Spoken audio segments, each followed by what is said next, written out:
Hello बच्चों, माई exams dot AI channel पर आपका स्वागत है। नीट रिवीजन सीरीज में हम एक चैप्टर लेके आए हैं जिस चैप्टर का नाम है कोऑर्डिनेशन कंपाउंड।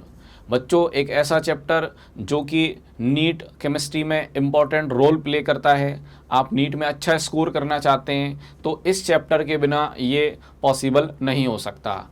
अब इस कोऑर्डिनेशन कंपाउंड में भी कौन सा पर्टिकुलर टॉपिक है जिसका वेटेज सबसे ज़्यादा है, तो बच्चों वो टॉपिक है वैलेंस बॉन्ड थ्योरी, जिसको शॉर्ट में BBT कहा जाता है, और दूसरा वो टॉपिक है क्रिस्टल फील्ड थ्योरी। तो इन दोनों टॉपिक को यहाँ पर हम एक साथ कवर करने वाले हैं।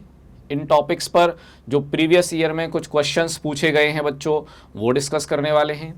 इनके अलावा जो ये टॉपिक हैं, इन टॉपिक से रिलेटेड कुछ इम्पॉर्टेंट क्वेश्चंस जो कि नीट एग्ज़ाम में आपको काफ़ी हेल्पफुल होंगे, वो हम आपको प्रोवाइड करने वाले हैं। प्लस चैप्टर वाइज टेस्ट जो हैं वो भी हम आपको प्रोवाइड करने वाले हैं। तो ज़्यादा डिस्क्रिप्शन के लिए जो कमेंट बॉक्स है उसमें आपको लिंक दी गई हैं, वहाँ आप देखेंगे तो आपको PDF and chapter wise test मिल जाएंगे। तो बच्चों, टाइम ख़राब नहीं करते हैं, टॉपिक स्टार्ट करते हैं। वो टॉपिक है वैलेंस बॉन्ड थ्योरी। इसको शॉर्ट में कहा जाता है BBT। तो बच्चों, शॉर्ट में इसको वैलेंस बॉन्ड थ्योरी को कहा जाता है BBT। तो बच्चों, वैलेंस बॉन्ड थ्योरी में क्या चीज़ सबसे इम्पॉर्टेंट है, पहले हम उस पर बात कर लेते हैं। आपने नॉर्मल केमिकल कंपाउंड्स में जब कोवलेंट बॉन्ड के फॉर्मेशन को देखा था, तो कोवलेंट बॉन्ड के फॉर्मेशन में आपने सीखा था कि कोवलेंट बॉन्ड ओवरलैपिंग से बनता है। सिमिलरली बैलेंस बॉन्ड थ्योरी की जब बात की जा रही है कॉम्प्लेक्स कंपाउंड्स में, तो कॉम्प्लेक्स कंपाउंड में जो मेटल लिगेंड के बीच कोऑर्डिनेट बॉन्ड बनता है वो भी ओवरलैपिंग से ही बनता है। यानी कि मेटल और लिगेंड इनके बीच जो बॉन्ड बनेगा वो कोऑर्डिनेट बॉन्ड है। उस कोऑर्डिनेट बॉन्ड के फॉर्मेशन में मेटल अपने कुछ वैकेंट ऑर्बिटल प्रोवाइड करता है। और ये वैकेंट ऑर्बिटल किसके बराबर होंगे बच्चों? तो ये कोऑर्डिनेशन नंबर के बराबर होंगे। यानी कि अगर कहीं पर कोऑर्डिनेशन नंबर 6 है तो मेटल 6 वैकेंट ऑर्बिटल प्रोवाइड करेगा। ये वैकेंट ऑर्बिटल कौन से होंगे बच्चों? तो ये वैकेंट ऑर्बिटल होंगे हाइब्रिडाइज्ड वैकेंट ऑर्बिटल। यानी कि अकॉर्डिंग टू BBT जब किसी कॉम्प्लेक्स का फॉर्मेशन होगा तो उसमें मेटल अपने वैकेंट हाइब्रिड ऑर्बिटल प्रोवाइड करेगा। वैकेंट हाइब्रिड ऑर्बिटल ध्यान रखें कितने होंगे, वो कोऑर्डिनेशन नंबर के बराबर होंगे। लिगेंड क्या प्रोवाइड करेगा? तो लिगेंड अपना फिल्ड एटॉमिक ऑर्बिटल प्रोवाइड करेगा, जिससे कि वो एक लॉन पेयर मेटल के वैकेंट ऑर्बिटल के साथ कोऑर्डिनेट बॉन्ड के थ्रू शेयर करेगा। तो बच्चों, BBT में एक सिंपल चीज़ है कि कोवलेंट बॉन्ड का फॉर्मेशन जब आप कर रहे थे, दो एटम के एटॉमिक ऑर्बिटल ओवरलैप कर रहे थे। लेकिन कॉम्प्लेक्स कंपाउंड में जब आप BBT की बात करेंगे तो मेटल लिगेंड के बीच में कोऑर्डिनेट बॉन्ड का फॉर्मेशन होगा ओवरलैपिंग से। लिगेंड का फील्ड ऑर्बिटल और मेटल का वैकेंट हाइब्रिड ऑर्बिटल जो है वो ओवरलैपिंग में पार्टिसिपेट करेगा। अब बात ये आती है यहाँ पर कि अगर हाइब्रिडाइजेशन में वैकेंट ऑर्बिटल इन्वॉल्व हुए हैं सेंट्रल मेटल के, तो वो किस टाइप की ज्योमेट्री का फॉर्मेशन करेंगे? तो बच्चों, ये ज्योमेट्री डिपेंड करती है कोऑर्डिनेशन नंबर पर। जैसे फॉर एग्जांपल अगर मैं बात करूं यहाँ पर कोऑर्डिनेशन नंबर 4 की, तो बच्चों कोऑर्डिनेशन नंबर 4 में दो टाइप की ज्योमेट्री पॉसिबल हो सकती हैं। कौन कौन सी? तो अगर आपके पास में हाइब्रिडाइजेशन sp3 है तो ज्योमेट्री बनेगी टेट्राहेड्रल, जो यहाँ पे लिखा हुआ भी है।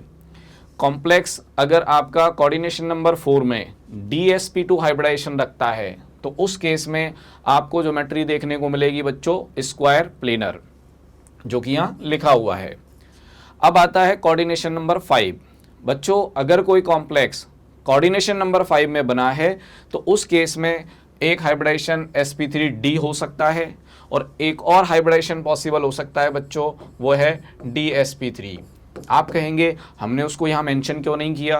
तो बच्चों, ये जो टेबल है वो एज पर NCERT है।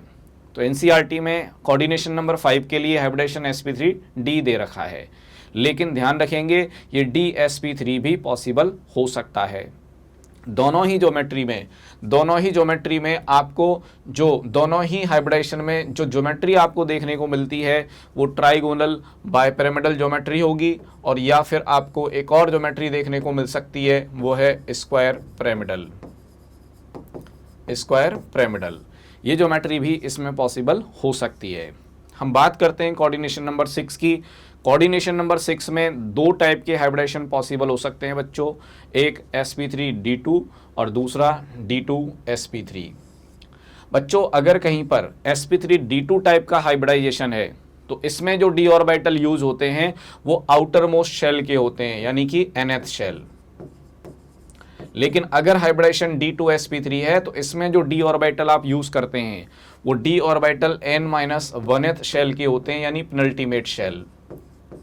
तो अगर आप आउटर शेल d यूज करते हैं तो उसे कहा जाता है आउटर ऑर्बिटल कॉम्प्लेक्स, लेकिन अगर आप इनर शेल के d ऑर्बिटल हाइब्रिडेशन में यूज करते हैं तो उसको कहा जाता है इनर ऑर्बिटल कॉम्प्लेक्स। तो ये दो टर्म ध्यान रखेंगे आप, इनर एंड आउटर। बच्चों अब बात करते हैं स्पिन से रिलेटेड। कॉम्प्लेक्स के स्पिन को डिफाइन करने के लिए दो टर्म यूज की जाती हैं, एक तो है लो स्पिन, दूसरा होता है हाई स्पिन। अब इन दोनों टर्म में डिफरेंस क्या है? तो बच्चों अगर कहीं पर d4 इलेक्ट्रॉनिक कॉन्फ़िगरेशन है तो d4 इलेक्ट्रॉनिक कॉन्फ़िगरेशन में maximum number of unpaired electron जो पॉसिबल हो सकते हैं वो होते हैं 4। d4 इलेक्ट्रॉनिक कॉन्फ़िगरेशन में मैक्सिमम अनपेयर्ड इलेक्ट्रॉन जो पॉसिबल हो सकते हैं वो होते हैं 4। तो अगर कहीं पर किसी कॉम्प्लेक्स में number of unpaired electron central metal पर 4 होंगे तो उसे कहा जाएगा हाई स्पिन कॉम्प्लेक्स। क्या कहेंगे बच्चों? High spin. लेकिन अगर मान लीजिए इस d4 में अगर नंबर ऑफ अनपेयर्ड इलेक्ट्रॉन बच्चों कितने हैं? 2। नंबर ऑफ अनपेयर्ड इलेक्ट्रॉन मान लीजिए बच्चों कहीं पर इसमें आ रहे हैं कितने? 2। तो उस केस में इसको हम क्या कहेंगे? लो स्पिन। कहने का मतलब यह है कि किसी कॉम्प्लेक्स में उस पर्टिकुलर इलेक्ट्रॉनिक कॉन्फ़िगरेशन के corresponding maximum number of unpaired electron जितने पॉसिबल हो सकते थे उससे अगर एक भी कम आता है तो उसे कहा जाता है लो स्पिन, और उसी कॉन्फ़िगरेशन के करस्पॉन्डिंग जितने मैक्सिमम अनपेयर्ड इलेक्ट्रॉन पॉसिबल हो सकते हैं उतने अगर आते हैं तो उसे कहा जाता है हाई स्पिन। यहाँ ध्यान रखने वाली बात यह है कि 6 इलेक्ट्रॉनिक कॉन्फ़िगरेशन ऐसे हैं ऑक्टाहेड्रल कॉम्प्लेक्स में जहाँ स्पिन टर्म डिफाइन नहीं होती। कौन कौन से? तो D1, D2, D3, D8, D9, D10।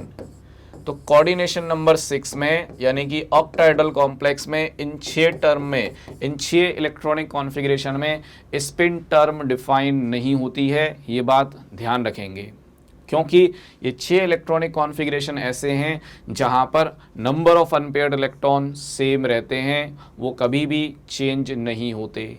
यानी कि लिगेंड SFL है चाहे WFL है, हर बार अनपेयर्ड इलेक्ट्रॉन आपको इतने ही मिलेंगे। तो यहाँ पर हम स्पिन की बात नहीं कर सकते। बाकी जो इलेक्ट्रॉनिक कॉन्फ़िगरेशन है कोऑर्डिनेशन नंबर 6 में, वहाँ स्पिन की बात की जा सकती है। D6, D7 इनमें अगर स्ट्रॉन्ग फील्ड लिगेंड हैं तो उस केस में लो स्पिन कॉम्प्लेक्स बनेगा क्योंकि वो पेयरिंग करेगा, और इन कॉन्फ़िगरेशन में अगर WFL हैं तो उस केस में बनेगा वो हाई स्पिन कॉम्प्लेक्स। तो बच्चों ध्यान रखेंगे, लो स्पिन कॉम्प्लेक्स के लिए एक और टर्म NCERT में डिफाइन की गई है जिसको बोलते हैं स्पिन पेयर्ड। ध्यान रखें ये टर्म भी यूज की जाती है, स्पिन पेयर्ड कॉम्प्लेक्स। और हाई स्पिन के लिए एक और टर्म NCERT में लिखा है जिसका नाम होता है बच्चों स्पिन फ्री कॉम्प्लेक्स। तो ये दो टर्म विशेष दिमाग में रखनी है आपको। तो हमने यहाँ पे बात की कि inner orbital, outer orbital complex क्या होते हैं, लो स्पिन, हाई स्पिन कॉम्प्लेक्स क्या होते हैं। अब हम बात करते हैं यहाँ पर crystal field splitting octahedral complex में किस तरीके से होती है। बच्चों डाउट यहाँ पर यह भी आ सकता है कि जो हमने सीखा है इसका एप्लीकेशन कैसे करेंगे। तो इसी चीज़ के लिए हमने कुछ एग्जाम्पल रखे हैं जिन एग्जाम्पल को सॉल्व करके आपको बताएंगे कि कैसे बैलेंस बॉन्ड थ्योरी, कैसे क्रिस्टल फील्ड थ्योरी को यूज़ करना है। तो आते हैं बच्चों अपने नेक्स्ट टॉपिक पर। तो हमारा नेक्स्ट टॉपिक क्या है बच्चों, वो देखिए, स्प्लिटिंग इन ऑक्टाहेड्रल कॉम्प्लेक्स। ये हमारा नेक्स्ट टॉपिक है बच्चों। तो स्टार्ट करते हैं। क्रिस्टल फील्ड थ्योरी की अगर हम बात करें बच्चों, तो दिमाग में सबसे पहला डाउट ये आता है कि जब हमारे पास में वैलेंस बॉन्ड थ्योरी पहले से अवेलेबल है तो फिर हम CFT यूज़ क्यों करना चाहते हैं, इसकी रिक्वायरमेंट क्या थी। तो बच्चों दिमाग में ये डाउट इसलिए आता है क्योंकि crystal field theory ionic compound की थ्योरी है जिसको आप कॉम्प्लेक्स कंपाउंड में यूज़ करने जा रहे हैं, और वैलेंस बॉन्ड थ्योरी ऑलरेडी आपके पास प्रेजेंट है। उसके बाद आपको CFT की रिक्वायरमेंट आ रही है। तो रिक्वायरमेंट आने का रीज़न बहुत सीधा सा है, valence bond theory complex compound के कलर को एक्सप्लेन नहीं कर पाती। यानी किसी कॉम्प्लेक्स में अगर कलर आ रहा है वो किस वजह से आ रहा है, कौन सा कॉम्प्लेक्स कलर्ड होगा, कौन सा कॉम्प्लेक्स कलरलेस होगा, इसके बारे में वैलेंस बॉन्ड थ्योरी से आइडिया नहीं लगता। दूसरी चीज़, कई इलेक्ट्रॉनिक कॉन्फ़िगरेशन ऐसे होते हैं जहां पर नंबर ऑफ अनपेयर्ड इलेक्ट्रॉन का रियल आइडिया आपको वैलेंस बॉन्ड थ्योरी नहीं दे पाता। जैसे D8 electronic configuration coordination number 6 में आपने ले रखा है, वहाँ पे अगर मान लीजिए स्ट्रॉन्ग फील्ड लिगेंड हैं, आपके दिमाग में आएगा कि दो अनपेयर्ड इलेक्ट्रॉन हैं उनको भी पेयर्ड कर देते हैं, लेकिन ऐसा होता नहीं है। तो वैलेंस बॉन्ड थ्योरी कई चीज़ें एक्सप्लेन नहीं कर पाता, उन्हीं को प्रॉपर एक्सप्लेन करने के लिए आपको एक नई थ्योरी की रिक्वायरमेंट पड़ी जिसको कहा जाता है क्रिस्टल फील्ड थ्योरी। ये नई थ्योरी थी जिसको कॉम्प्लेक्स कंपाउंड के लिए डेवलप किया गया तो नहीं। बेसिकली ये थ्योरी आयनिक कंपाउंड के प्रॉपर्टीज़ को एक्सप्लेन करने के लिए यूज़ की जा रही थी। आयनिक कंपाउंड की ही ओरिजिनल थ्योरी थी, लेकिन कॉम्प्लेक्स कंपाउंड की कुछ प्रॉपर्टीज़ को एक्सप्लेन करने के लिए हमने इसको यूज़ कर लिया। अब डाउट ये आता है कि आप एक आयनिक कंपाउंड की थ्योरी को एक कोऑर्डिनेट कंपाउंड के लिए, एक कॉम्प्लेक्स कंपाउंड के लिए यूज़ करने जा रहे हैं, तो फिर तो आपको मॉडिफाई करनी पड़ेंगी चीज़ें। तो बिल्कुल यहाँ कुछ एजम्पशन लिए जाते हैं। अब बच्चों एजम्पशन क्या है? तो एजम्पशन ये है कि आप जब CFT के अकॉर्डिंग बात करते हैं तो मेटल और लिगेंड के बीच में इंटरेक्शन आपको आयनिक मानना पड़ता है। यानी मेटल लिगेंड जो हैं उनके बीच के इंटरेक्शन प्योरली इलेक्ट्रोस्टैटिक होते हैं नेचर में, as per crystal field theory. यानी ये स्टेटमेंट जो मैं कह रहा हूं कि मेटल लिगेंड का इंटरेक्शन आयनिक है, एज पर CFT ये सही है, और विदाउट CFT अगर हम बात करें, नॉर्मल अगर हम बात करें, तो ये स्टेटमेंट गलत हो जाएगा, ध्यान रखेंगे। दूसरा एजम्पशन क्या है? तो जब आप सेंट्रल मेटल की बात करेंगे तो सेंट्रल मेटल को पॉइंट पॉजिटिव चार्ज माना जाता है। लिगेंड अगर नेगेटिव है तो उसको पॉइंट नेगेटिव चार्ज, और लिगेंड अगर आपके पास में एक पोलर मॉलिक्यूल है उसको पॉइंट डाइपोल की तरह आप कंसीडर कर लेते हैं। यानी कि हर बार आपको मेटल लिगेंड के इंटरेक्शन को आयनिक मानना है। यानी मेटल को पॉइंट पॉजिटिव चार्ज, लिगेंड अगर नेगेटिव चार्ज रखता है तो उसको पॉइंट नेगेटिव चार्ज मानना है, लिगेंड अगर न्यूट्रल है तो उस केस में उसको पॉइंट डाइपोल मान लेना है। यानी आयनिक इंटरेक्शन आपको कंसीडर करने ही हैं। अब CFT क्या होती है, थोड़ा इसके बारे में बात कर लेते हैं। तो ऑक्टाहेड्रल कॉम्प्लेक्स में जब आप क्रिस्टल फील्ड थ्योरी की बात कर रहे हैं तो वहाँ पर किस तरह के चेंजेस देखने को आते हैं, थोड़ा यूज़ कर लेते हैं उसको। तो देखिए बच्चों, जब आप ऑक्टाहेड्रल कॉम्प्लेक्स की बात कर रहे हैं तो किसी कॉम्प्लेक्स के फॉर्मेशन में लिगेंड हमेशा सेंट्रल मेटल की तरफ उसके कॉर्नर्स के अलोंग अप्रोच करता है। यानी जो ज्योमेट्री आप बनाने जा रहे हैं, जैसे कोऑर्डिनेशन नंबर 6 में आप बनाएंगे ऑक्टाहेड्रल कॉम्प्लेक्स, तो लिगेंड कहाँ से अप्रोच करेगा? तो लिगेंड उस ऑक्टाहेड्रल ज्योमेट्री के कॉर्नर्स के अलोंग अप्रोच करेगा। दो ज्योमेट्री ऐसी होती हैं, octahedral geometry and square planar geometry, जहां पर कॉर्नर्स और एक्सिस कॉन्साइड कर जाते हैं, ध्यान रखेंगे। तो कॉर्नर और एक्सिस कॉन्साइड कर जाते हैं, आप कह सकते हैं कि जो एक्सिस है उन्हीं डायरेक्शन में कॉर्नर्स भी प्रेजेंट हैं दो ज्योमेट्री में। केवल अगर टेट्राहेड्रल ज्योमेट्री है तो वहां हम ये स्टेटमेंट यूज नहीं कर सकते कि लिगेंड जो है वो एक्सिस के अलोंग अप्रोच कर रहा है, गलत बात है। लिगेंड हमेशा सेंट्रल मेटल की तरफ उस ज्योमेट्री के कॉर्नर्स के अलोंग अप्रोच करता है। ऑक्टाहेड्रल स्क्वायर प्लेनर में कॉर्नर्स और एक्सिस कोइंसाइड कर जाते हैं, तो हम यहाँ ये कह सकते हैं कि लिगेंड कहाँ से आ रहा है, एक्सिस से आ रहा है। अब इसके इफेक्ट क्या होते हैं, थोड़ा उस पर बात करते हैं। तो जब कॉम्प्लेक्स का फॉर्मेशन नहीं होता जब तक कॉम्प्लेक्स नहीं बना है तब तक सेंट्रल मेटल के जो डी ऑर्बिटल्स हैं उनकी एनर्जी सेम होती है बच्चों, उसको कहा जाता है डीजनरेटेड ऑर्बिटल्स। तो यहाँ पर ये मेंशन भी है फ्री मेटल आयन, यानी कि जब तक सेंट्रल मेटल ने कोई कॉम्प्लेक्स फॉर्म नहीं किया है तब तक उसके सारे D orbital same energy level पर हैं, जिसको हमने यहाँ डायग्राम में ये इस लेवल पे डिनोट किया है। अब क्या होगा, जैसे ही लिगेंड मेटल की तरफ अप्रोच करेगा, मेटल के इलेक्ट्रॉन प्लस लिगेंड के जो इलेक्ट्रॉन हैं उनके बीच में होगा रिपल्शन। अब उस रिपल्शन से बचने के लिए क्या होगा, जब इलेक्ट्रॉन्स एक दूसरे को रिपेल करेंगे तो उससे सिस्टम की जो एनर्जी है वो बढ़ने लगती है। यानी कि मेटल लिगेंड के बीच में ये जो इलेक्ट्रॉनिक रिपल्सन होता है इससे डी ऑर्बिटल की एनर्जी बढ़ने लग जाती है, और अब डी ऑर्बिटल आपके इस लेवल पर आ जाते हैं, यानी कि अभी भी डीजनरेसी मेंटेन किए हुए हैं। क्यों मेंटेन किए हुए हैं, क्योंकि ये एक ऐसी हाइपोथेटिकल कंडीशन है जहां पर ये माना गया है कि सारे लिगेंड सारे डी ऑर्बिटल से सेम डिस्टेंस पर हैं, इस वजह से इक्वल रिपल्शन होगा तो सारे डी ऑर्बिटल की एनर्जी इक्वली इंक्रीज होगी। इसको कहा जाता है spherically symmetrical ligand field. Spherically symmetrical ligand field होती है ये, यानी जहां सारे डी ऑर्बिटल सारे लिगेंड से सेम डिस्टेंस पर हैं और वो लिगेंड कहां पर हैं, एक स्फीयर की पेरीफेरी पर, ऐसा एज्यूम करते हैं। लेकिन रियल में ऐसा नहीं होता, क्योंकि कुछ डी ऑर्बिटल हम जानते हैं अपना इलेक्ट्रॉन डेंसिटी रखते हैं एक्सिस पर, और कुछ डी ऑर्बिटल ऐसे हैं जिनकी इलेक्ट्रॉन डेंसिटी कहां पर है, एक्सिस के बीच में, जिनको हम बोलते हैं नॉन एक्सियल ऑर्बिटल। जैसे सपोज फॉर एग्जांपल मैं कह सकता हूं dxy, तो बच्चों dxy में इलेक्ट्रॉन डेंसिटी कहां पर है, x एंड y एक्सिस के बीच में, एंड dx² माइनस y² में जो इलेक्ट्रॉन डेंसिटी है बच्चों वो कहां पर है, x एंड y एक्सिस के बीच, x एंड y एक्सिस पर। तो अब लिगेंड कहां से आ रहे हैं, तो लिगेंड आ रहे हैं आपके कॉर्नर से, और कॉर्नर और एक्सिस कौन साइड कर रही हैं, तो आप यहां पर ये कह सकते हैं कि लिगेंड जो है वो एक्सिस पर हैं। तो जो ऑर्बिटल एक्सियल ऑर्बिटल हैं उनके लोब्स एक्सिस पर प्रेजेंट हैं और लिगेंड भी वहीं से आ रहा है, मतलब उस पर्टिकुलर लोब और जो लिगेंड के इलेक्ट्रॉन्स हैं उनके बीच क्या होगा, रिपल्शन। तो एक्सियल ऑर्बिटल लिगेंड के ज़्यादा क्लोज होने के कारण ज़्यादा रिपल्शन फील करते हैं, जबकि नॉन एक्सियल ऑर्बिटल का लिगेंड के साथ में जो रिपल्शन है वो होता है कम। तो इस अनइक्वल रिपल्शन की वजह से डी ऑर्बिटल्स दो पार्ट में स्प्लिट हो जाते हैं। इनको कहा जाता है Eg एंड T2g। अब यहाँ Eg और T2g का क्या मतलब है, तो बच्चों ये स्पेक्ट्रोस्कोपिक टर्म्स हैं, इनका कोई मतलब नहीं है कि यहाँ E किसी चीज़ के लिए स्टैंड करता है या T2 किसी चीज़ के लिए स्टैंड करता है, नहीं, स्पेक्ट्रोस्कोपिक टर्म्स हैं। चलिए तो बात करते हैं यहाँ पर इस Eg लेवल की। ये Eg लेवल किसके लिए है बच्चों, तो ये एक्सियल ऑर्बिटल को डिनोट करने के लिए है।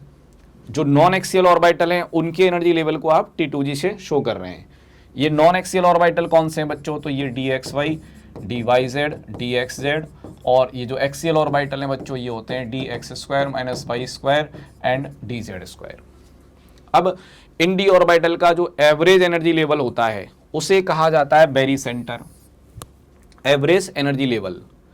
इस लेवल से जो ये Eg ऑर्बिटल्स हैं इनकी एनर्जी होती है 3/5 डेलो, यानी आप इसको ऐसे भी लिख सकते हैं 0.6 डेलो। इस एवरेज एनर्जी लेवल से इनकी एनर्जी बढ़ रही होती है, इसलिए प्लस साइन के साथ इसको लिखा जा रहा है, ध्यान रखें।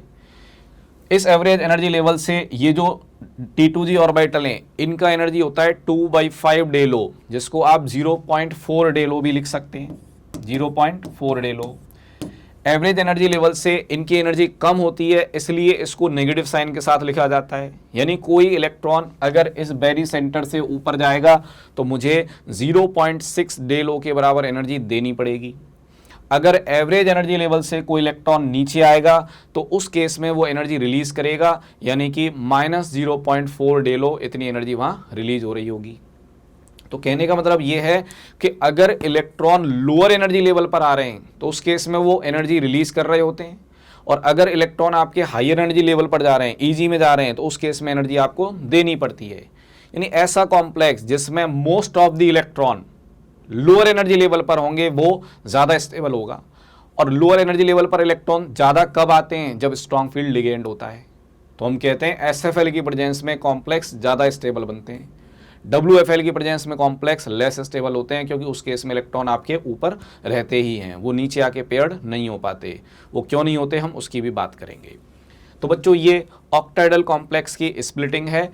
आपको क्या करना है, आपको एक डायग्राम दिमाग में रखना है बस, कि जब ऑक्टाइडल क्वेश्चन कॉम्प्लेक्स का क्वेश्चन होगा तो उस केस में 3 डब्बे नीचे और 2 डब्बे ऊपर, बस ये डायग्राम दिमाग में रखना है, इससे क्वेश्चन सॉल्व करेंगे हम। तो ये बात हो गई ऑक्टाइडल कॉम्प्लेक्स के लिए। अब बात करते हैं टेट्राहेड्रल कॉम्प्लेक्स के लिए, वहां स्प्लिटिंग कैसी होती है। तो वो देखिए, तो बच्चों टेट्राहेड्रल कॉम्प्लेक्स की क्रिस्टल फील्ड स्प्लिटिंग क्या है, थोड़ा उसके बारे में बात कर लेते हैं। अब ये आपकी टेट्राहेड्रल कॉम्प्लेक्स की स्प्लिटिंग है। अब इसमें क्या होता है, तो बच्चों ये जो स्प्लिटिंग है ऑक्टाइडल कॉम्प्लेक्स की जस्ट रिवर्स स्प्लिटिंग है। क्यों है? एक टेट्राहेड्रल कॉम्प्लेक्स को आप क्यूब की फॉर्म में समझ सकते हैं। जो क्यूब है उसके अल्टरनेट कॉर्नर्स पर लिगेंड प्रेजेंट होते हैं। क्यूब जो है उसके बॉडी सेंटर पर सेंट्रल मेटल एटम या आयन प्रेजेंट होता है। अल्टरनेट कॉर्नर्स पर क्या है? लिगेंड। यानी अगर इस कॉर्नर पर लिगेंड है तो फिर अगला लिगेंड यहाँ पर होगा, सिमिलरली अगला लिगेंड यहाँ पर होगा, और इधर अगला लिगेंड जो है वो यहाँ पर होगा। तो लिगेंड क्यूब के अल्टरनेट कॉर्नर्स पर होंगे, central metal ion body centre पर होगा, और जो फेस सेंटर है वहाँ से एक्सेस पास होती है। ध्यान रखें, फेस सेंटर से ये। तो बच्चों इस बार आप देख सकते हैं कि एक्सेस और कॉर्नर कॉन्साइड नहीं करते हैं। दूसरी खास बात कि जो नॉन एक्सियल ऑर्बिटल होते हैं, नॉन एक्सियल ऑर्बिटल के लोब इस बार लिगेंड से ज़्यादा क्लोज होते हैं। यानी टेट्राहेड्रल कॉम्प्लेक्स में लिगेंड, टेट्राहेड्रल कॉम्प्लेक्स में लिगेंड जो होगा वो नॉन एक्सियल ऑर्बिटल के ज़्यादा क्लोज होगा। इसलिए टेट्राहेड्रल कॉम्प्लेक्स में नॉन एक्सियल ऑर्बिटल की जो एनर्जी होती हैं वो ज़्यादा होती हैं as compare to axial orbital. और ये चीज़ आपको डायग्राम में यहाँ पर दिखाई गई है। डायग्राम में आप देख सकते हैं कि एवरेज एनर्जी लेवल से T2 की जो एनर्जी है, यानी नॉन एक्सियल ऑर्बिटल की जो एनर्जी है वो ज़्यादा है और एक्सियल ऑर्बिटल की एनर्जी कम है। एक और ख़ास बात आपने यहाँ पर इस डायग्राम में नोट की होगी, यहाँ पर G टर्म गायब है। हम वहाँ पे लिख रहे थे T2G EG, लेकिन जब टेट्राहेड्रल की बात होगी तो यहाँ पे लिखा जाएगा T2 and E। G term यहाँ नहीं लिख सकते। क्यों नहीं लिख सकते? G stand for Z symmetry. अब सिमेट्री का क्या मतलब है?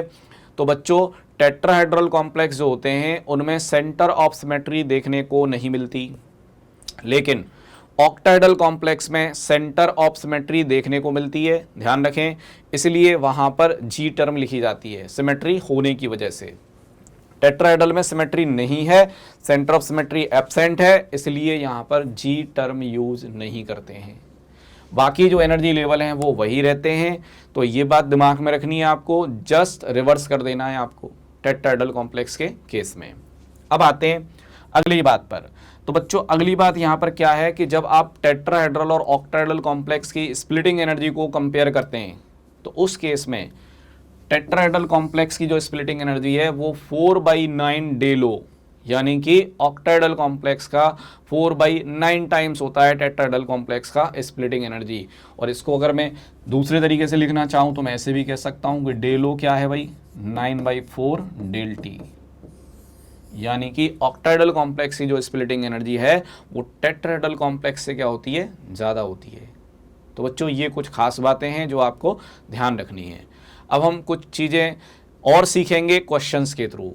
कुछ क्वेश्चंस जब आएंगे तो वहाँ पर जो सिलेक्टेड बातें हैं वो फिर से डिस्कस करेंगे, उस क्वेश्चन से रिलेटेड जो पॉइंट होंगे हम वो सब डिस्कस करेंगे। तो बच्चों टाइम नहीं खराब करते हैं, आपके पास बहुत लिमिटेड टाइम बचा हुआ है, हम सीधे स्टार्ट करते हैं कुछ क्वेश्चंस के डिस्कशन। तो आते हैं अपने अगले क्वेश्चन पर बच्चों। तो बच्चों स्टार्ट करते हैं crystal field theory and valence bond theory पर बेस्ड कुछ क्वेश्चंस। तो अब तक हमने जो थ्योरी पढ़ा है उस थ्योरी को यूज कैसे करना है, अप्लाई कैसे करना है, क्वेश्चंस में बेसिकली हमको क्या अप्रोच रखनी है, थोड़ा सा उसके बारे में बात कर लेते हैं। सबसे पहला क्वेश्चन है बच्चों ये, the hybridization involve in complex Ni(CN)(2-) EIPMT 2015 में ये क्वेश्चन पूछा गया है। तो बच्चों कोऑर्डिनेशन नंबर 4 के क्वेश्चन अगर आपको दिए हुए हैं तो वहाँ अप्रोच क्या होनी चाहिए। तो कोऑर्डिनेशन नंबर 4 में अगर आप फटाफट से क्वेश्चन सॉल्व करना चाहते हैं तो 3 पॉइंट दिमाग में रखिए। 3 पॉइंट दिमाग में रखिए कि सेंट्रल मेटल आयन का इलेक्ट्रॉनिक कॉन्फ़िगरेशन अगर D1 से लेके D9 तक है और सारे लिगेंड स्ट्रॉन्ग फील्ड हैं, सारे लिगेंड स्ट्रॉन्ग फील्ड हैं या स्ट्रॉन्ग फील्ड लिगेंड नंबर में ज़्यादा हैं, तो उस केस में हाइब्रिडेशन सीधा आप लिख सकते हैं क्या, DsP2। स्क्वायर प्लेनर कॉम्प्लेक्स का फॉर्मेशन होगा बच्चों, स्क्वायर प्लेनर, ध्यान रखें स्क्वायर प्लेनर कॉम्प्लेक्स बन जाएगा तुरंत अगर D1 से लेके D9 तक इलेक्ट्रॉनिक कॉन्फ़िगरेशन है सेंट्रल मेटल आयन का।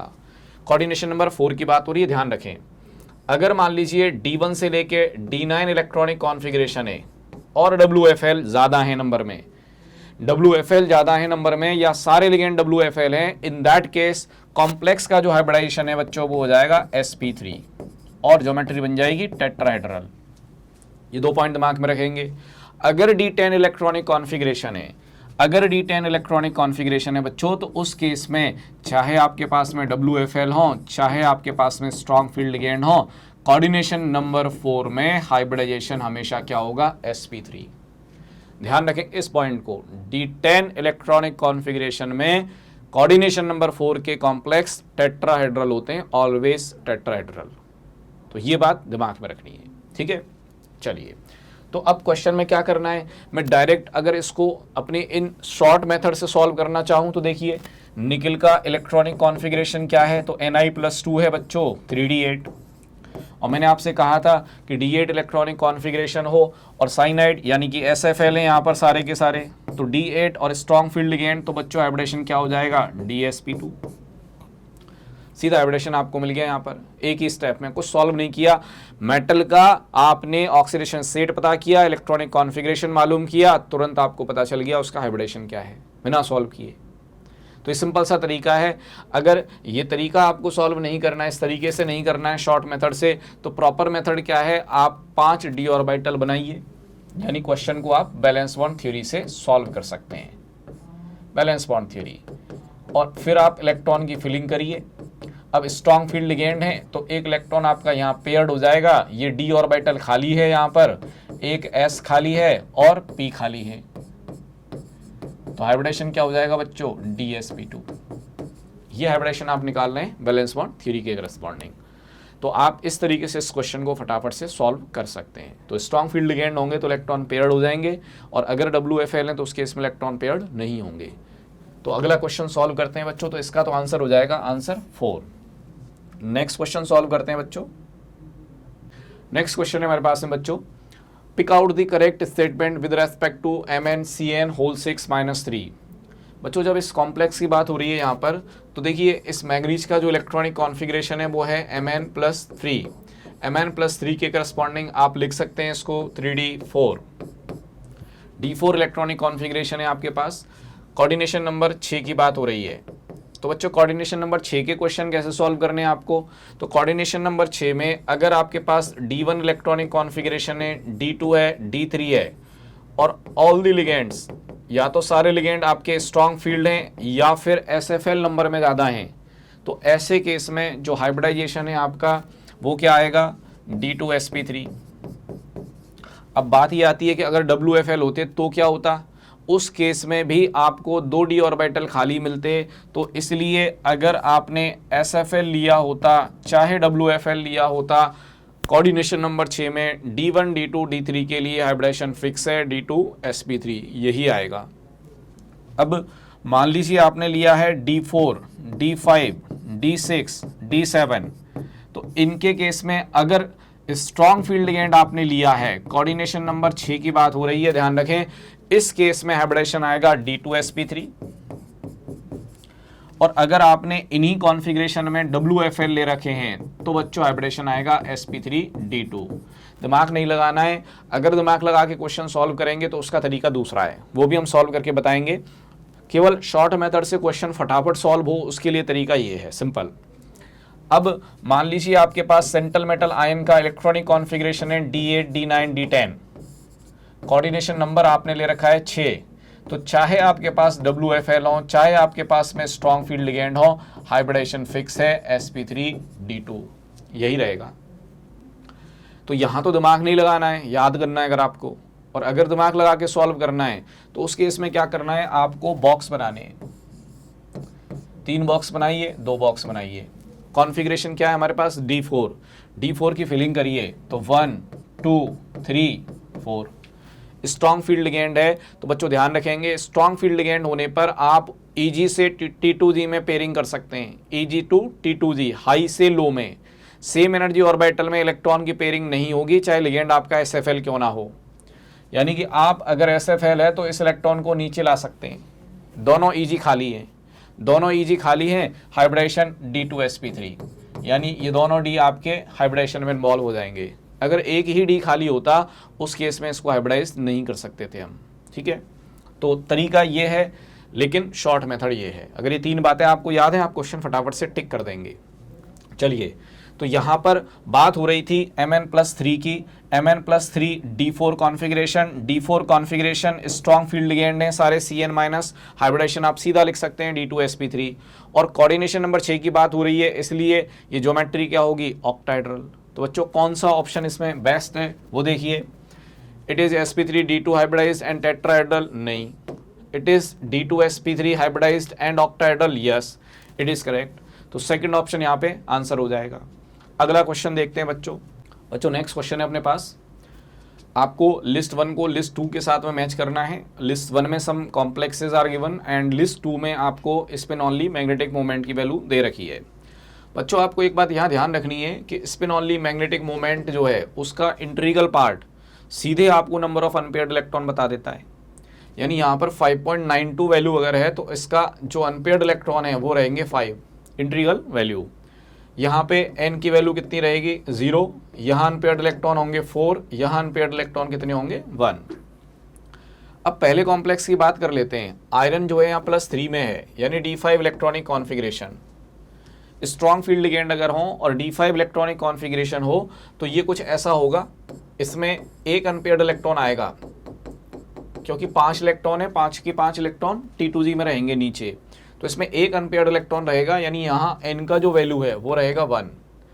Iron +3 again D5 electronic configuration, लेकिन इस केस में अगर बात करें तो एक भी इलेक्ट्रॉन पेयर्ड नहीं होगा क्योंकि WFL है, इसलिए जो सारे इलेक्ट्रॉन है वो अनपेयर्ड ही रहेंगे। तो 5 इलेक्ट्रॉन अनपेयर्ड होने की वजह से आपको n की वैल्यू मिलेगी 5। यहाँ आयरन +2 है, D6 इलेक्ट्रॉनिक कॉन्फ़िगरेशन। D6 में एक और इलेक्ट्रॉन नीचे आके पेयर्ड हो जाएगा क्योंकि SFL है, तो अनपेयर्ड कितने आ गए बच्चों, D6 में अनपेयर्ड आ गए 0, तो यहाँ n की वैल्यू आ जाएगी बच्चों 0। लास्ट वाले कॉम्प्लेक्स में आयरन जो है वो +2 में, यानी कि D6, और D6 में अगर WFL हैं तो उस केस में जो अनपेयर्ड इलेक्ट्रॉन है बच्चों वो कितने होंगे, 4। ये D6 का फिलिंग है WFL की प्रेजेंस में, तो यहाँ जो n की वैल्यू है वो है 4। तो करेक्ट मैच क्या होगा बच्चों, तो A के लिए जो करेक्ट मैच है वो रहेगा बच्चों 4। बी के लिए बात करें तो बी के लिए आ जाएगा बच्चों ये कितना, 1। सी के लिए बात करें तो ये आ जाएगा 2, और डी के लिए बात करें बच्चों तो ये आ जाएगा 3। यानी करेक्ट मैच रहेगा 4 1 2 3, 4 1 2 3, 4 1 2 3। It is given in option number 3, तो हम कह सकते हैं कि आंसर क्या है, ऑप्शन 3 है। तो ये एक सिंपल सा क्वेश्चन है। आते हैं अपने नेक्स्ट क्वेश्चन पर। नेक्स्ट क्वेश्चन है बच्चों, which complex compound is most stable. बच्चों स्टेबिलिटी के कुछ फैक्टर्स हैं, उनमें से एक फैक्टर है यहाँ पर चिलेटिंग इफेक्ट, यानी कोई ऐसा कॉम्प्लेक्स जिसमें ज़्यादा चिलेटिंग लिगेंड्स प्रेजेंट हों, ज़्यादा चिलेटिंग रिंग प्रेजेंट हों, वो कॉम्प्लेक्स ज़्यादा स्टेबल होता है। यहाँ पर अगर हम बात करें तो यहाँ EN है हमारे पास में 2, यहाँ पर एक भी और कॉम्प्लेक्स में EN प्रेजेंट नहीं है, ना ही कोई चिलेटिंग लिगेंड प्रेजेंट है। तो चिलेटिंग लिगेंड प्रेजेंट होने की वजह से जो कॉम्प्लेक्स नंबर 2 है इसकी स्टेबिलिटी इन सब में सबसे ज़्यादा होगी, इसी को कहा जाता है चिलेटिंग इफेक्ट।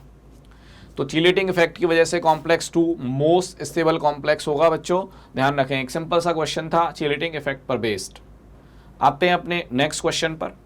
नेक्स्ट क्वेश्चन देखिए बच्चों, given below are 2 statements. Statement 1 is both CONH3 whole 6 3+ and COF6 3- complexes are octahedral but differ in their magnetic behavior।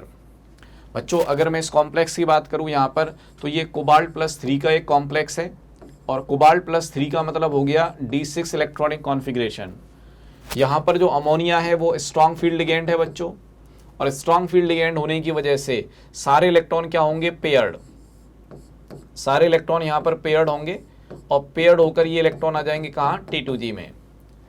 अगर मैं COF6 3- की बात करूँ बच्चों यहाँ पर, तो कोबाल्ट प्लस 3 है, D6 electronic configuration, WFL present है यहाँ पर, तो इस बार इलेक्ट्रॉन आपके Eg में भी रहेंगे।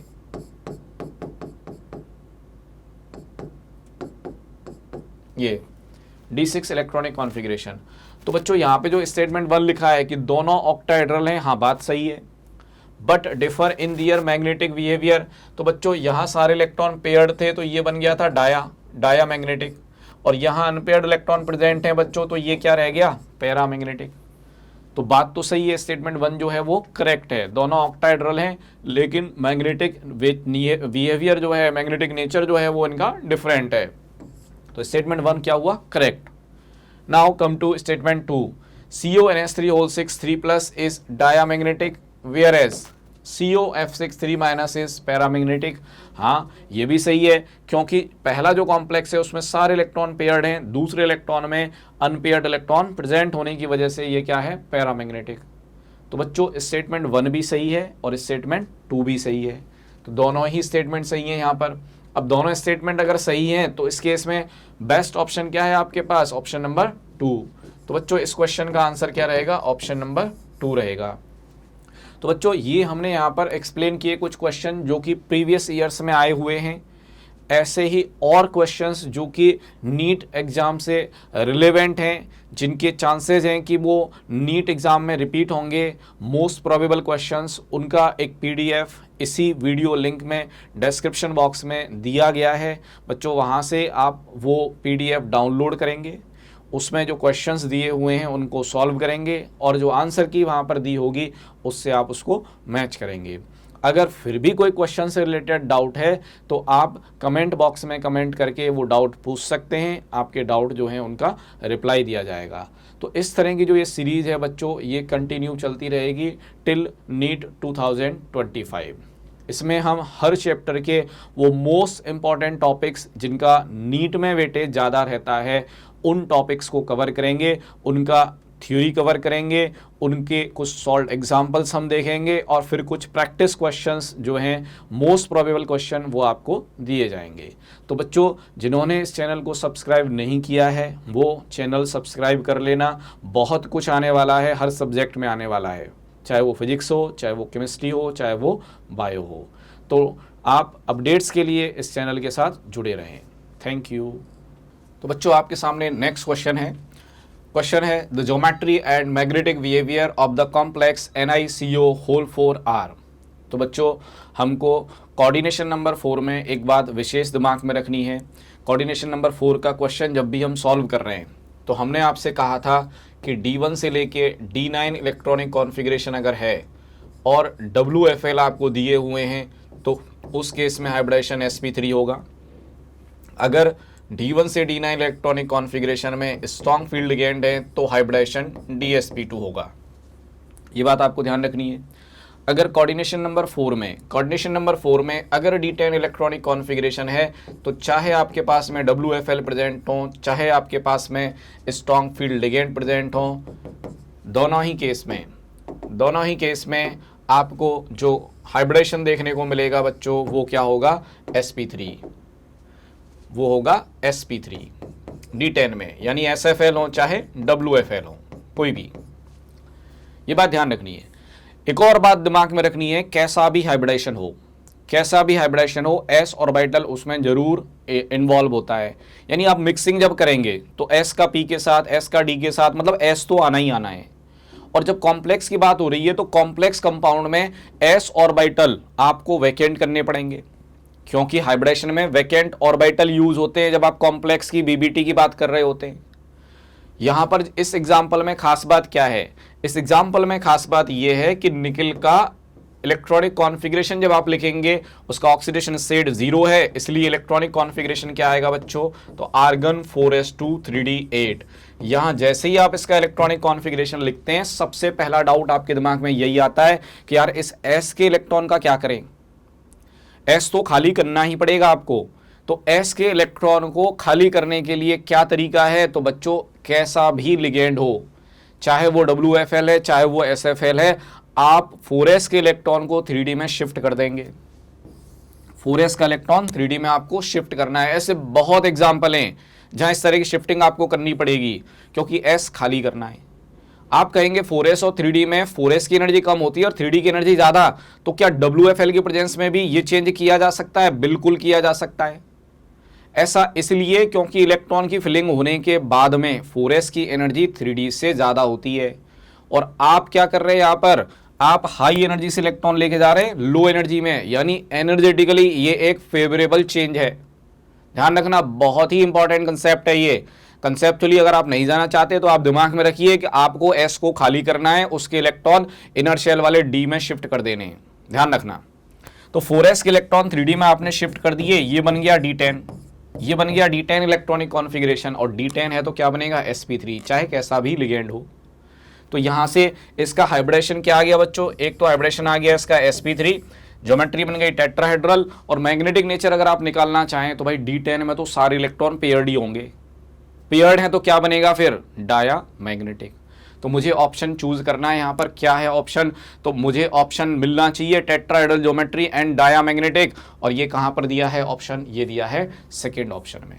तो बच्चों ये एक सिंपल सा क्वेश्चन है, बार बार रिपीट होता है। क्यों रिपीट होता है, क्योंकि कई बार बच्चे इसमें निकल की ऑक्सीडेशन स्टेट जो है वो भूल जाते हैं, वो इसको +2 लेके सॉल्व कर देते हैं, और यही सबसे बड़ी गड़बड़ होती है बच्चों। ध्यान रखना, आपको ये बात दिमाग में रखनी है, निकल का ऑक्सीडेशन स्टेट यहाँ पर कितना है, 0 है, 0। तो बस आपको ये बात दिमाग में रखनी है, 0 वाली। चलिए आते हैं अपने नेक्स्ट क्वेश्चन पर। तो बच्चों नेक्स्ट क्वेश्चन क्या है वो देखिए, What is the correct electronic configuration of the central atom in K4FeCN whole 6 based on crystal field theory? तो बच्चों मैंने आपसे कहा था जब क्रिस्टल फील्ड थ्योरी की बात हो रही है और स्पेशली कोऑर्डिनेशन नंबर 6 में, तो आपको क्या करना है, आपको डब्बे ध्यान रखने हैं, आपको 3 डब्बे नीचे बनाने हैं और 2 डब्बे बनाने ऊपर। इनको कहा जाता है EG, इनको कहा जाता है T2G। अब इलेक्ट्रॉन की फिलिंग कैसे करनी होती है, तो बच्चों जब आप इलेक्ट्रॉन की फिलिंग कर रहे हैं तो खास बात ध्यान रखें, इलेक्ट्रॉन हमेशा लो एनर्जी ऑर्बिटल में जाना चाहता है, यानी कि पहला इलेक्ट्रॉन यहाँ आएगा, first, second, third, fourth, fifth, 6, 7, 8, 9, 10, ऐसे इलेक्ट्रॉन की फिलिंग होती है नॉर्मल तरीके से। लेकिन अगर लिगेंड स्ट्रॉन्ग फील्ड हो, लिगेंड अगर स्ट्रॉन्ग फील्ड हो तो उस केस में इलेक्ट्रॉन EG से T2G में पेयर्ड हो जाते हैं, क्योंकि SFL की प्रेजेंस में जब इलेक्ट्रॉन EG से T2G में आएगा तो जितना ये गैप है उतनी एनर्जी रिलीज करेगा, यानी डेलो के बराबर। SFL की प्रेजेंस में ये डेलो एनर्जी इतनी ज़्यादा होती है कि इलेक्ट्रॉन की पेयरिंग के लिए जो एनर्जी रिक्वायर्ड होती है वो सप्लाई कर देती है। हम कहते हैं SFL की प्रेजेंस में पेयरिंग हो जाती है, क्यों, क्योंकि रिलीज एनर्जी इतनी ज़्यादा है कि पेयरिंग के लिए रिक्वायर्ड एनर्जी आसानी से सप्लाई कर देगी, इसलिए। तो बच्चों ध्यान रखना है, जब SFL हो तो उस केस में EG के इलेक्ट्रॉन को आपको पहले T2G में लेके आना है। T2G कंप्लीटली अगर फिल हो जाते हैं तो फिर आप EG में लेके जाएंगे इलेक्ट्रॉन। यहाँ पे आयरन का ऑक्सीडेशन स्टेट कितना है बच्चों, +2, और +2 के करस्पॉन्डिंग इसका इलेक्ट्रॉनिक कॉन्फ़िगरेशन क्या है बच्चों, D6, यानी 6 इलेक्ट्रॉन की फिलिंग करनी है। तो 6 इलेक्ट्रॉन की फिलिंग कैसे होगी, नॉर्मल अगर लिगेंड होता तो इस तरीके से होती, लेकिन लिगेंड क्या है आपके पास, स्ट्रॉन्ग फील्ड लिगेंड SFL। पहचानेंगे कैसे, तो सिंपल सी बात है, जहां कार्बन डोनर हो, जहां नाइट्रोजन डोनर हो, समझ जाइए वो स्ट्रॉन्ग फील्ड लिगेंड है।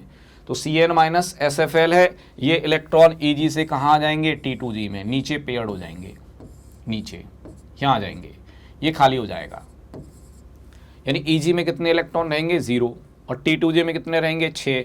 तो इलेक्ट्रॉनिक कॉन्फ़िगरेशन क्या होगा इसका, तो आप कह सकते हैं भाई इलेक्ट्रॉनिक कॉन्फ़िगरेशन रहेगा T2G 6, EG 0। ये कहाँ पर दिया हुआ है, ये आपको दिया हुआ है सेकंड ऑप्शन में, यानी कि सेकंड ऑप्शन हमारा आंसर हो जाएगा। आते अगले क्वेश्चन पर। नेक्स्ट क्वेश्चन देखिए बच्चों, which of the following is the correct order of increasing field strength of ligands to form coordination compound. बच्चों स्पेक्ट्रोकेमिकल सीरीज पर बेस्ड ये क्वेश्चन है।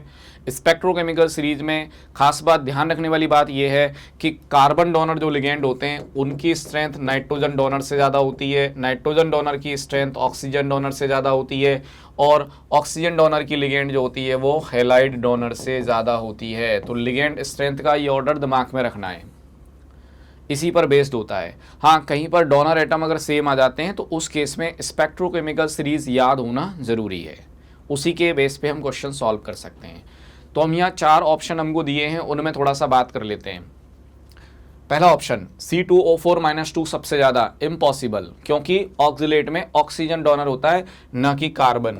लिखा कार्बन पहले लेकिन डोनर ऑक्सीजन है, ध्यान रखें। तो पहला ऑप्शन इसीलिए गलत है, ऑक्सीजन डोनर की स्ट्रेंथ कार्बन डोनर से ज़्यादा नहीं हो सकती। नेक्स्ट, CN- ऑक्सिलेट से ज़्यादा पॉसिबल है, ऑक्सिलेट SCN- से ज़्यादा पॉसिबल है, क्योंकि ऑक्सीजन डोनर हैं, हेलोजन डोनर हैं वो बाद में आएंगे, सल्फर डोनर हैं बाद में आएंगे। लेकिन F- की जो स्ट्रेंथ होती है बच्चों वो SCN- से ज़्यादा होती है, ध्यान रखें। यही अगर NCS- होता तो क्या होता, तो भाई NCS- में नाइट्रोजन डोनर है तो इसकी स्ट्रेंथ F- से क्या होगी, ज़्यादा होगी, ध्यान रखना ये चीज़। अगर NCS- होता तो उस केस में इसकी स्ट्रेंथ F- से ज़्यादा होती, लेकिन SCN- है, SCN- में सल्फर डोनर है तो इसकी स्ट्रेंथ क्या होगी, F- से कम होगी, ध्यान रखना। इस वजह से सेकंड ऑप्शन गलत है। थर्ड ऑप्शन तो बिल्कुल ही गलत है, F- की स्ट्रेंथ CN- से भी ज़्यादा की हुई है। बचा क्या फोर्थ ऑप्शन। ये क्यों सही है, क्योंकि कार्बन डोनर की स्ट्रेंथ ऑक्सीजन डोनर से ज़्यादा, ऑक्सीजन डोनर की हैलाइड से ज़्यादा, और जो F- है उसकी स्ट्रेंथ SCN- से ज़्यादा। तो बच्चों ये चीज़ ध्यान रखेंगे, ये जो लिगेंड होते हैं SCN, NCS, NCO, OCN, इनकी खास बात है पहले जो लिखा होता है इनमें वही डोनर होता है। मतलब अगर मैंने लिखा है NCS- तो नाइट्रोजन डोनर, मैंने अगर लिखा है SCN- तो सल्फर डोनर, मैंने अगर लिखा है OCN- तो उस केस में ऑक्सीजन डोनर, मैंने लिखा NCO- तो उस केस में नाइट्रोजन डोनर, मैंने लिखा CN- तो उस केस में कौन डोनर है भाई, कार्बन डोनर, मैंने लिखा NC- कौन डोनर है, नाइट्रोजन डोनर। तो ये खास बात है, इस तरह के जो लिगेंड होते हैं उनमें जो पहले लिखा होता है वही डोनर होता है ना, ध्यान रखना ये चीज़। चलिए आते हैं अपने नेक्स्ट क्वेश्चन पर। नेक्स्ट क्वेश्चन देखिए बच्चों, of the following complex ions which is diamagnetic in nature. तो बच्चों डायामैग्नेटिक या पैरामैग्नेटिक पता करने के लिए क्या करना है, सेंट्रल मेटल आयन का इलेक्ट्रॉनिक कॉन्फ़िगरेशन लिखना है।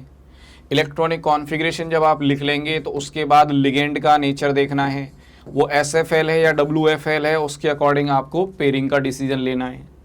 तो अब करना क्या है, यहाँ पर सबसे पहले आपने फर्स्ट ऑप्शन में कोबाल्ट का इलेक्ट्रॉनिक कॉन्फ़िगरेशन देखा, कोबाल्ट +3 में है यानी D6 इलेक्ट्रॉनिक कॉन्फ़िगरेशन। अब ऑक्टाहेड्रल कॉम्प्लेक्स है बच्चों, तो इस ऑक्टाहेड्रल कॉम्प्लेक्स में क्या करना है, तो मैंने आपसे कहा था आपको बॉक्स बनाने, 3 बॉक्स नीचे 2 बॉक्स ऊपर, इलेक्ट्रॉन की फिलिंग करनी है 1 2 3 4 5 6।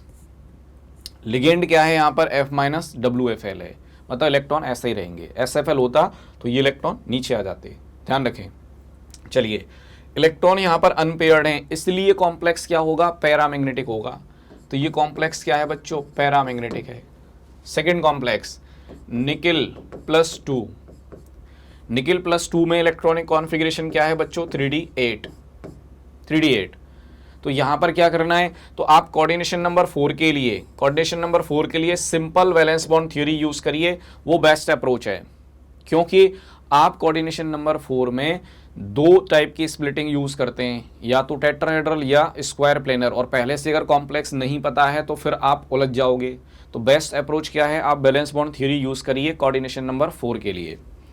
तो मैंने यहाँ फिलिंग करी 1 2 3 4 5 6 7 8 इलेक्ट्रॉन यहाँ पर फिल कर दिए हैं। WFL है Cl- इसलिए पेयरिंग नहीं होगी, 2 अनपेयर्ड इलेक्ट्रॉन है इसलिए कॉम्प्लेक्स क्या होगा, पैरामैग्नेटिक। अब आते हैं इस कॉम्प्लेक्स पर, यहाँ पर निकिल का जो इलेक्ट्रॉनिक कॉन्फ़िगरेशन है वो है 3D8, यानी यही वाली सिचुएशन है।